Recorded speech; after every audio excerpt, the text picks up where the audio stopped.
I was the kind of daughter people pointed to with admiration, the straight A student, the responsible one, the golden child who never stepped out of line.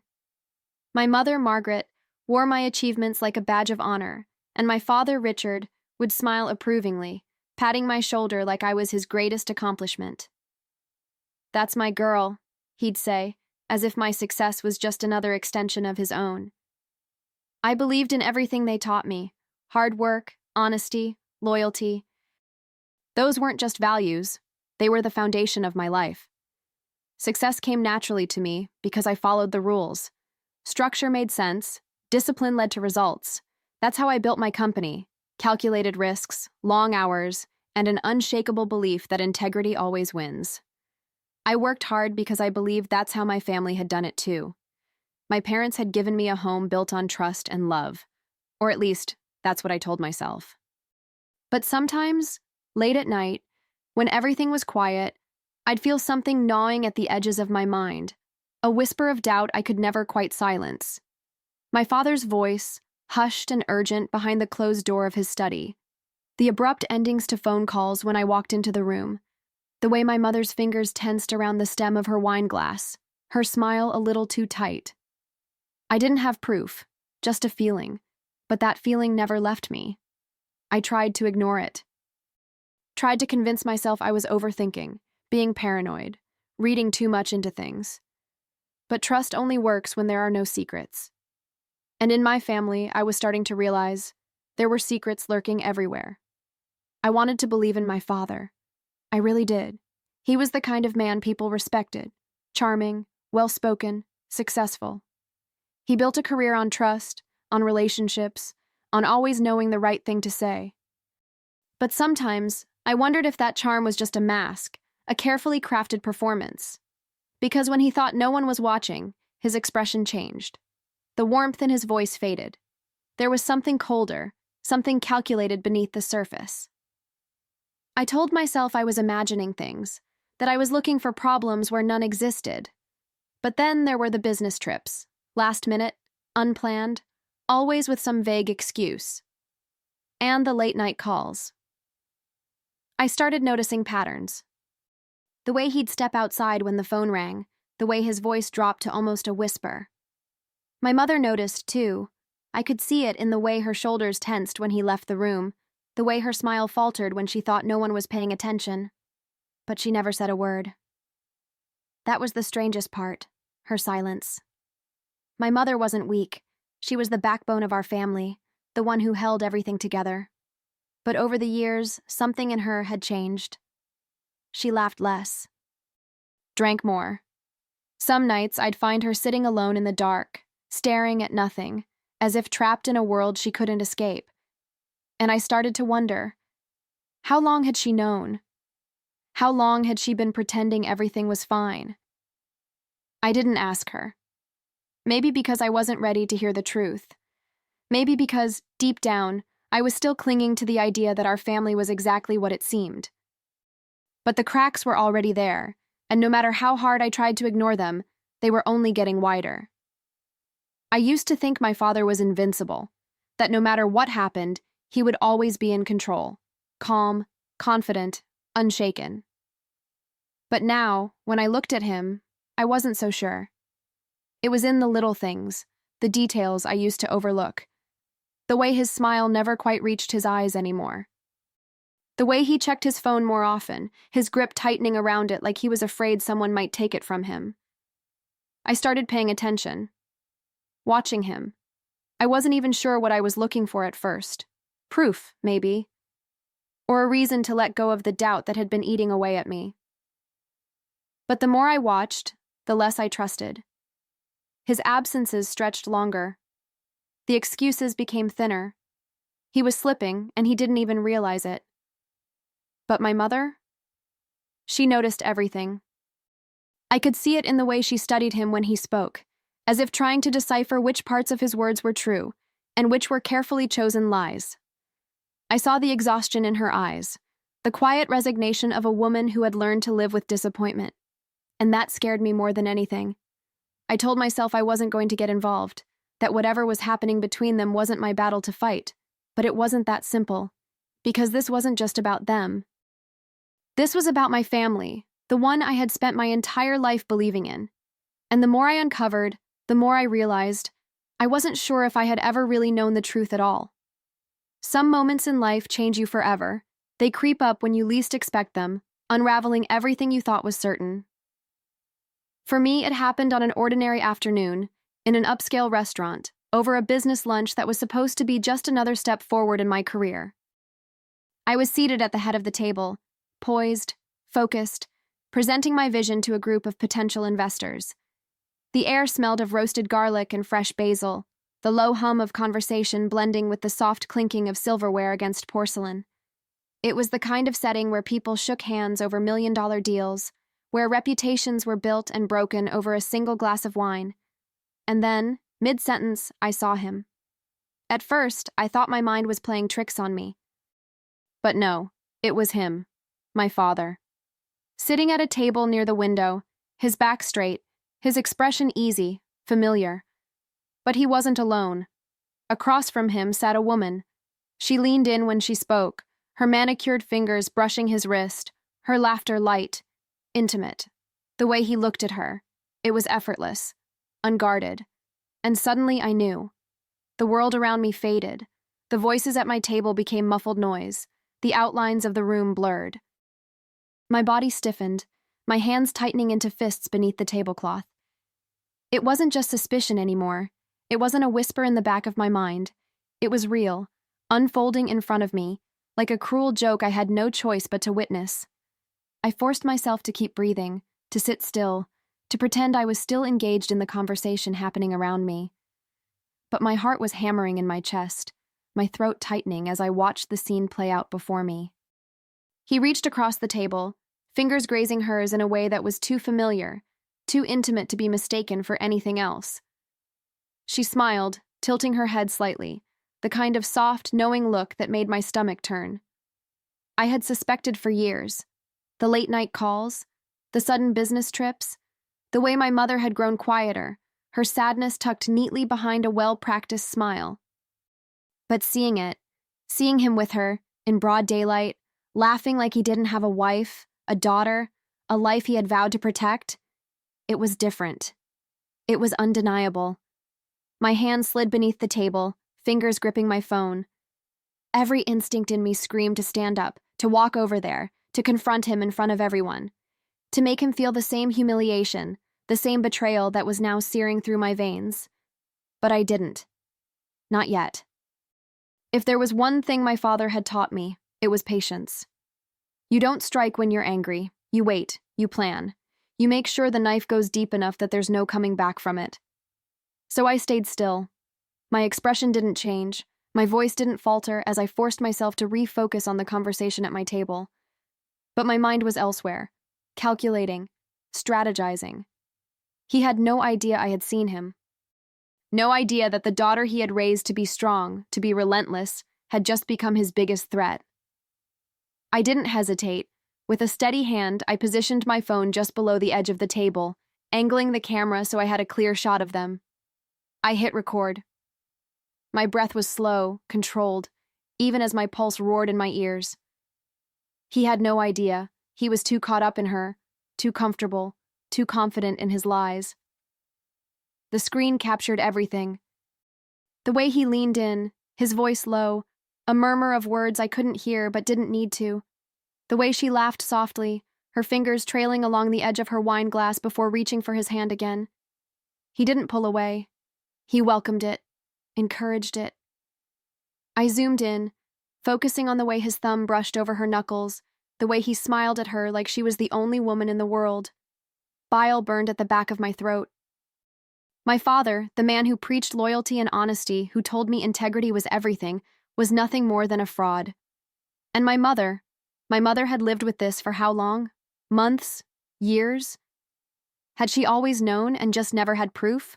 Or had she chosen to look away? To pretend? No, I wouldn't pretend. I wouldn't look away.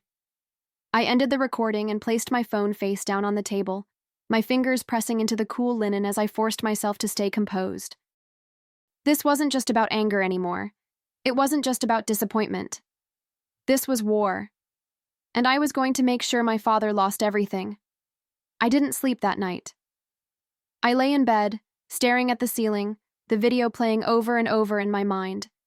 His smile, her touch, the ease with which he betrayed us. It wasn't just the act, it was the arrogance, the certainty that he would never get caught, that he could live 2 lives without consequence. But he was wrong. By morning, I had a plan. The video was only the beginning. If I was going to destroy him, I needed more. I spent hours digging, combing through financial records, emails, anything that might reveal how deep his deception ran. It didn't take long to find what I was looking for. There were hidden transactions, money transferred to an account my mother had never seen, hotel bookings in cities he wasn't supposed to be in, expensive jewelry, designer clothes, gifts he never brought home. My hands shook as I scrolled through the evidence, but I didn't stop. I couldn't. This wasn't just about proving he was unfaithful. It was about making sure he had nowhere to hide. He thought he was untouchable, that he had covered his tracks, but he had underestimated me, and that was his first mistake. I sat across from my mother at the kitchen table, my phone resting between us like a loaded weapon. The morning sun streamed through the windows, casting a warm glow on her tired face. She looked at me with quiet concern, her fingers curled around a steaming cup of coffee, unaware that in the next few moments, her entire world was about to change. "I need to show you something," I said, my voice steady, but my hands weren't. She frowned but nodded, setting her cup down.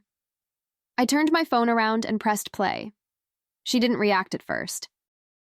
Her eyes stayed locked on the screen, watching as the man she had built a life with held another woman's hand, whispered something in her ear, smiled like he was in love. The only sound in the room was the faint hum of the video. When it ended, I looked up, expecting tears, a breakdown, something. But she just sat there, completely still. Then slowly, she exhaled, a long, measured breath. And when she finally lifted her gaze to mine, something had shifted. The sadness was still there, but beneath it, something stronger, sharper. "How long have you known?" she asked. "Yesterday," I admitted, "but I've suspected for years." She nodded, as if that confirmed something she had always known, but never said aloud. Her fingers tightened around the edge of the table, knuckles white. Then, for the first time in my life, I saw it. Anger. Cold, quiet, unshakable anger. "We're not going to cry about this," she said, her voice firm. "We're going to destroy him." And just like that, the war had begun. Something in her had changed. The woman sitting across from me wasn't the quiet, patient wife who had spent years swallowing her pain. No, this was someone new, someone dangerous. And for the first time, I saw the fire that my father had spent decades trying to smother. She straightened in her chair, rolling her shoulders back like a queen reclaiming her throne. "Tell me everything," she said, her voice even. "I want to know exactly what he's done." I laid it all out. The hidden transactions, the secret hotel stays, the gifts. Every single piece of evidence I had gathered in just 24 hours. She listened without blinking, without interrupting, absorbing every detail like a strategist preparing for battle. When I was done, she nodded once.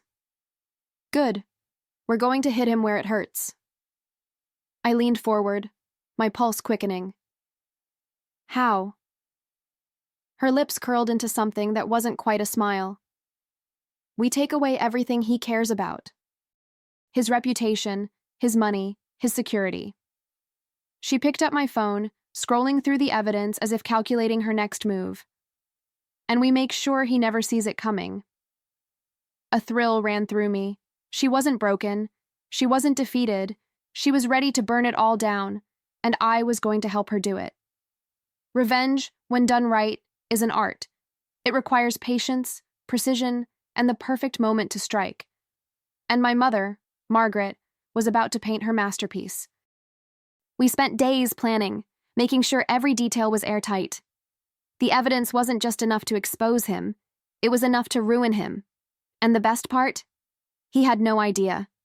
It started with a carefully leaked video. Not to the family, not to close friends, but to the one thing my father valued more than anything, his professional circle. The people who built him up, who trusted him, who saw him as an honorable businessman. The whispers spread like wildfire. The scandal unfolded before he could even react. By the time he realized what was happening, the damage was irreversible. Business partners distanced themselves. Friends stopped returning calls. The same people who once admired him now looked at him with disgust. His carefully curated image was crumbling, and for the first time, Richard Kingston, the man who always had the upper hand, was completely powerless, and we weren't even finished yet. The moment he walked through the front door, I knew he had seen it. His face was flushed, his tie loosened, his breath uneven. He looked at my mother, then at me, and for the first time in my life, I saw fear in his eyes. "Margaret," he started, voice low, careful. "Whatever you think you—" She slid a thick envelope across the table. "Save it." He hesitated before picking it up. His fingers trembled as he pulled out the divorce papers, his name printed in bold letters at the top. But that wasn't what made him pale. It was the attachments, the bank statements, the hotel records, the proof of his betrayal laid out in black and white. My mother had been meticulous. Every expense, every transaction, every lie he had ever told was neatly documented, impossible to refute. "You're making a mistake," he said, but the confidence was gone. My mother smiled, slow, deliberate. "No, Richard, you did." The terms were brutal, full financial disclosure. The house, the cars, the investments, hers. Half of his business, hers. Alimony, lifelong. He had built his empire believing he was untouchable. But in his arrogance, he had overlooked one simple truth. The woman standing in front of him was smarter, stronger, and far more ruthless than he had ever given her credit for. "I won't sign this," he spat, slamming the papers on the table. "You will," I said, meeting his glare. "Because if you don't, we take this to court. And trust me, the evidence we have, you won't just lose your money, you'll lose everything."